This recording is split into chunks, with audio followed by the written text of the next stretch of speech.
Žitný ostrov je najväčší riečny ostrov rieky Dunaj. Je samostatným krajinným celkom jedinečného rázu s vlastnými dejinami. Presne tieto jeho črty predstavuje záujemcom Žitnoostrovské múzeum, ktoré obýva jednu z najcharakteristickejších budov Dunajskej Stredy, nádherný žltý kaštieľ.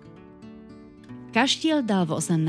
storočí postaviť veszprémsky biskup Márton Bíró Padáni. Od roku 1975 sa v budove pravidelne usporadúvali dočasné výstavy, istý čas plnila aj úlohu okresnej galérie. V roku 2015 prešiel kaštieľ rozsiahlou rekonštrukciou, pričom si prirodzene zachoval svoj pôvodný vzhľad. V rámci obnovy do jeho dnešnej podoby revitalizovali aj park objímajúci budovu kaštieľa. Na prízemí múzea sa dnes nachádzajú najstaršie artefakty uchovávajúce históriu Žitného ostrova. Nájdeme tu kosti prastarých, dnes už vyhynutých, obrých živočíšnych druhov, ktoré kedysi obývali túto krajinu, ako aj predmety každodennej potreby ľudí, ktorí tu žili pred tisíckami rokov.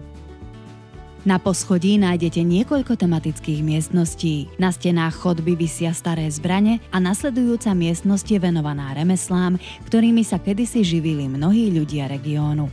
Rieka Dunaj vďaka početnej populácii rýb poskytovala mnohým obživu, no na jej brehoch sa ryžovalo aj zlato. Nie nadarmo sa Žitný ostrov v minulosti nazýval Zlatá záhrada. Môžete nahliadnuť aj do kuchyne tradičných žitnoostrovských obydlí či do čistej izby určenej pre slávnostné jedlo a návštevy. Uvidíte, ako žili miestni šľachtici. Slávnemu turkológovi Arminu Vámbérimu z Dunajskej Stredy venovali jednu celú miestnosť.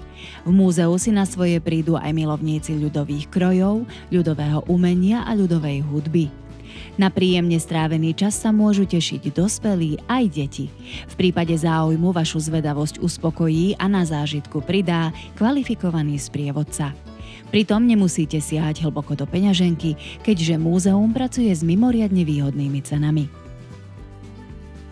Vedľa kaštieľa sa nachádza nedávno odovzdaná novúčičká výstavná sieň, v ktorej sa konajú dočasné expozície. Medzi nimi výstavy z diel miestnych výtvarných umelcov, ale napríklad aj medzinárodná súťaž výtvarnej tvorivosti predškolákov Žitnoostrovské pastelky. Ak vaša cesta povedie do Dunajskej Stredy, určite sa sem oplatí zavítať. Vydajte sa teda za dobrodružstvom. Navštívte Žitnoostrovské múzeum.